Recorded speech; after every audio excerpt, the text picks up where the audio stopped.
നിയമസഭാ തെരഞ്ഞെടുപ്പിൽ സ്ഥാനാർത്ഥി നിർണയത്തിൽ ഇടത് വലത് മുന്നണികൾക്കിടയിൽ തർക്കങ്ങൾ തുടരവേ ഒരുക്കങ്ങൾ തകൃതിയാക്കി ബി.ജെ.പി. തലസ്ഥാനത്തടക്കം 140 മണ്ഡലങ്ങളിലും എൻ.ഡി.എ സ്ഥാനാർത്ഥികളെ നിർണയിക്കലടക്കം വേഗത്തിൽ. അതേസമയം തിരുവനന്തപുരത്തടക്കം ബി.ജെ.പി. ചുവരെഴുത്തും തുടരുകയാണ്. പ്രശാന്ത് ശങ്കരമംഗലത്താണ് വിവരങ്ങളുമായി ചേരുന്നത്. പ്രശാന്ത്, ഇടത് വലത് മുന്നണികൾ നോക്കിക്കഴിഞ്ഞാൽ അവിടെ ആ സീറ്റ് ചർച്ചകൾ ഉടക്കി നിൽക്കുകയാണ്. അത് രണ്ട് മുന്നണികളിൽ രൂപപ്പെടുന്ന വിഭാഗീയത, ഗ്രൂപ്പിസം, പല മുതിർന്ന നേതാക്കൾക്ക് സീറ്റ് നൽകാത്തതിനെ ചൊല്ലിയുള്ള കലാപം അങ്ങനെ വലിയ പ്രതിസന്ധി ഈ രണ്ട് മുന്നണികൾക്കകത്ത് നിൽക്കുമ്പോൾ ഒരു നിർണായക ശക്തിയാകാൻ ലക്ഷ്യമിട്ടുകൊണ്ട് ഈ തെരഞ്ഞെടുപ്പിൽ ഇറങ്ങുന്ന ബി.ജെ.പി. ചുവരെഴുത്തുൾപ്പെടെ ആരംഭിച്ച് പ്രചരണത്തിലേക്ക് കടക്കുന്നുവെന്ന് വേണ്ടേ മനസ്സിലാക്കാൻ. പ്രധാനമന്ത്രി ഈ ആഴ്ച കേരളത്തിലെത്തുമെന്നും അറിയാൻ കഴിയുന്നു.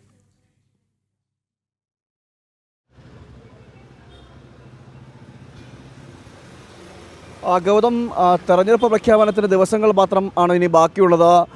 ഈ സമയത്താണ് ഇടത് മുന്നണികളിലും ഇടത് വലത് മുന്നണികളിൽ ഇത്തരത്തിൽ രാഷ്ട്രീയ പോര്, ആഭ്യന്തര കലഹം രൂക്ഷമാകുന്നത്.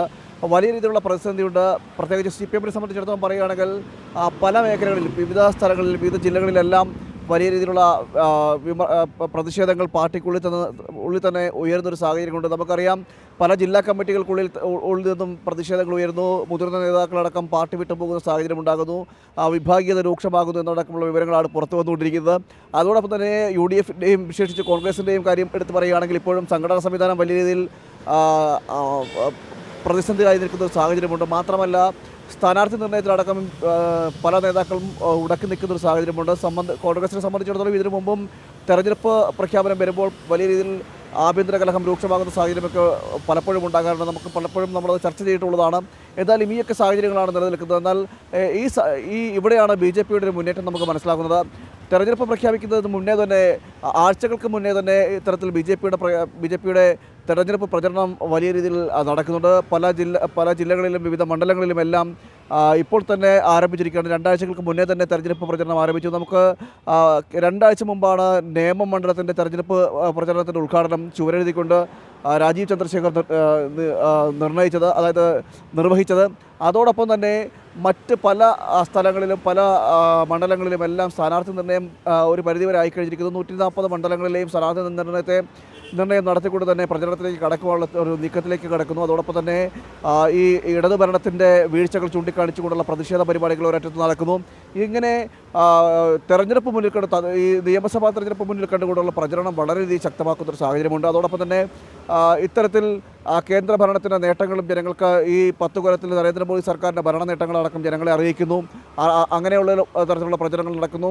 ഇത്തരത്തിൽ അതോടൊപ്പം തന്നെ തിരുവനന്തപുരം നഗരസഭയിൽ BJP ഭരണസമിതി അധികാരത്തിലേറി ഇത്ര ദിവസം പിന്നിടുന്നു. ഇതിനുള്ളിൽ തന്നെ വിവിധ കാര്യങ്ങൾ നടപ്പിലാക്കി, വികസനങ്ങൾ കൂടി മുന്നിൽ വെച്ചുകൊണ്ടൊക്കെയാണ് ഇത്തരത്തിൽ BJP-യുടെ ഒരു പ്രചരണം എന്ന് പറയുന്നത്. അതോടൊപ്പം തന്നെ ഇനി വരാനിരിക്കുന്നത്, അതായത് തെരഞ്ഞെടുപ്പിന് മുന്നോടിയായി തന്നെ പ്രധാനമന്ത്രി നരേന്ദ്രമോദി കേരളത്തിലേക്ക് വരാനിരിക്കുന്നു. അങ്ങനെ ഒരു സാഹചര്യം കൂടി നിലനിൽക്കുന്നു. ഈ ഒരു സാഹചര്യത്തിലാണ് BJP-യുടെ ഒരു മുന്നേറ്റം നമുക്ക് മനസ്സിലാക്കാൻ കഴിയുന്നത്. എന്തായാലും പ്രശാന്ത്, BJP-യുടെ സ്ഥാനാർത്ഥി പ്രഖ്യാപനം എപ്പോഴാണ് ഉണ്ടാകുക? കാരണം അത് ഡൽഹിയിൽ BJP-യുടെ കേന്ദ്ര തെരഞ്ഞെടുപ്പ് സമിതിയാണല്ലോ സ്ഥാനാർത്ഥി പ്രഖ്യാപനം നടത്തുന്നത്. അപ്പോൾ നമുക്ക് മനസ്സിലാക്കാൻ കഴിയുന്നത് സംസ്ഥാന ഘടകം ഏതാണ്ട് 52ഓളം സീറ്റുകളുടെ ലിസ്റ്റ് ഡൽഹിക്ക് അയച്ചു കഴിഞ്ഞിരിക്കുന്നു. A+ കാറ്റഗറി മണ്ഡലങ്ങളുടെ ലിസ്റ്റ് അയച്ചു കഴിഞ്ഞിരിക്കുകയാണ്.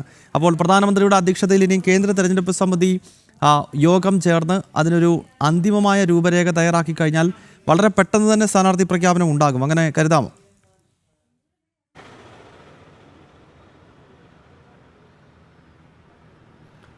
ഗൗതം, തീർച്ചയായും അങ്ങനെ നമുക്ക് കരുതാം. കാരണം നിലവിൽ ഈ A+ മണ്ഡലങ്ങളിൽ മത്സരിക്കേണ്ട സ്ഥാനാർത്ഥികളുടെ എല്ലാം പട്ടിക തയ്യാറാക്കിയെന്ന് തന്നെയാണ് നമുക്ക് മനസ്സിലാക്കാൻ കഴിയുന്നത്. അങ്ങനെയുള്ള വിവരങ്ങളാണ് ലഭിക്കുന്നത്. 50-ൽ പരം സ്ഥാനാർത്ഥികൾ അങ്ങനെ ആദ്യഘട്ടം എന്ന നിലയിൽ പട്ടിക തയ്യാറാക്കിയിരിക്കുകയാണ്. ഈ പട്ടിക കേന്ദ്രത്തിന് അയച്ചു കൊടുക്കുകയും ചെയ്തിട്ടുണ്ട്. ഉടനെ തന്നെ, വൈകാതെ തന്നെ, ഒരു 2 ആഴ്ചയ്ക്കുള്ളിൽ, പരമാവധി 2 ആഴ്ചയ്ക്കുള്ളിൽ തന്നെ ഇത്തരത്തിലുള്ള തീരുമാനങ്ങൾ, സ്ഥാനാർത്ഥി പ്രഖ്യാപനം ഉണ്ടാകുമെന്നാണ് മനസ്സിലാക്കാൻ കഴിയുന്നത്. വിവിധ ഘട്ടങ്ങളായിട്ടായിരിക്കും സ്ഥാനാർത്ഥി പ്രഖ്യാപനം ഉണ്ടാകുക, പട്ടിക പ്രസിദ്ധീകരിക്കുക. ആദ്യഘട്ടത്തിൽ ഈ A+ മണ്ഡലങ്ങളിലെ സ്ഥാനാർത്ഥി പട്ടികയായിരിക്കും ആദ്യഘട്ടത്തിൽ പ്രസിദ്ധീകരിക്കുക. അതിൻ്റെ ലിസ്റ്റാണ് ഇപ്പോൾ സംസ്ഥാനം ഘടകം ഇപ്പോൾ കേന്ദ്രത്തെ അറിയിച്ചിരിക്കുന്നത്. അതിൻ്റെ അടിസ്ഥാനത്തിലായിരിക്കും ഇനിയുള്ള പട്ടിക പ്രസിദ്ധീകരണം അടക്കം വരിക. എന്തായാലും ഈ പേര് വിവരങ്ങൾ പ്രസിദ്ധീകരിച്ചില്ലെങ്കിൽ പോലും ഏകദേശം ഒരു എല്ലാവർക്കും അറിയുന്ന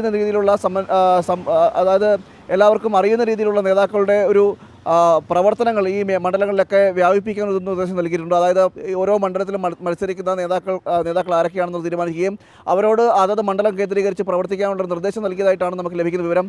അതനുസരിച്ച് ആ മണ്ഡലങ്ങളിൽ നിശ്ചയിച്ചിരിക്കുന്ന മണ്ഡലങ്ങളിലെല്ലാം നിലവിൽ പ്രവർത്തനം വ്യാപിപ്പിക്കുന്ന ഒരു സാഹചര്യമൊക്കെ ഉണ്ട്. എന്തായാലും സ്ഥാനാർത്ഥി പ്രഖ്യാപനം കൂടി വരുന്നതോടുകൂടി തന്നെ ഇത് മറ്റൊരു തലത്തിലേക്ക് മാറുകയും ചെയ്യും, ഒരുപടി മുന്നിലേക്ക് കടക്കുകയും ചെയ്യും. നിലവിൽ മുന്നേറ്റം നമുക്ക് BJP-യുടെ ഭാഗത്ത് കാണാൻ കഴിയും. എല്ലാ മണ്ഡലങ്ങളിലും BJP പ്രചരണം നടത്തുന്നുണ്ട്. പോസ്റ്ററൊന്നും അടിച്ചില്ലെങ്കിൽ പോലും വീട് വീടാന്തരം കയറിയാലും ശരി, അല്ലാതെയാലും ശരി. ഓക്കെ പ്രശാന്ത്, എന്തായാലും തെരഞ്ഞെടുപ്പ് പ്രഖ്യാപനത്തിന് ഇനിയും കേവലം ദിവസങ്ങൾ മാത്രമേ ഉള്ളൂ. കേന്ദ്ര തെരഞ്ഞെടുപ്പ് കമ്മീഷൻ ഒരുപക്ഷെ അടുത്തയാഴ്ച കേരളത്തിലെ ഉൾപ്പെടെ 5 നിയമസഭാ തെരഞ്ഞെടുപ്പുകളുടെ തീയതി പ്രഖ്യാപിക്കാൻ പോവുകയാണ്. ഈ പശ്ചാത്തലത്തിൽ പ്രധാനപ്പെട്ട മുന്നണികളെല്ലാം സീറ്റ് ചർച്ചകളിൽ വളരെയധികം സജീവമാണ്. പക്ഷേ ഇടത് വലത് മുന്നണികൾക്കകത്ത് വലിയ ആശയക്കുഴപ്പവും കലാപവും വിവിധ ജില്ലകളിൽ രൂപപ്പെടുന്നു. BJP-യെ സംബന്ധിച്ചിടത്തോളം ഈ തെരഞ്ഞെടുപ്പ് ഒരു സുപ്രധാന ശക്തിയായി കേരളത്തിൽ മാറുക എന്ന ലക്ഷ്യത്തോടു കൂടി ദേശീയ നേതൃത്വം നേരിട്ട് ഇടപെട്ട് നടത്തുന്ന തെരഞ്ഞെടുപ്പ് പ്രചരണമാണ്. അതിനാൽ ഇപ്പോഴേ BJP ഒരു മുഴ മുന്നേ എറിഞ്ഞുകൊണ്ടുള്ള പ്രവർത്തനങ്ങൾ ആരംഭിച്ചു കഴിഞ്ഞിരിക്കുകയാണ്. പ്രശാന്താണ് വിവരങ്ങളുമായി ചേർന്നത്.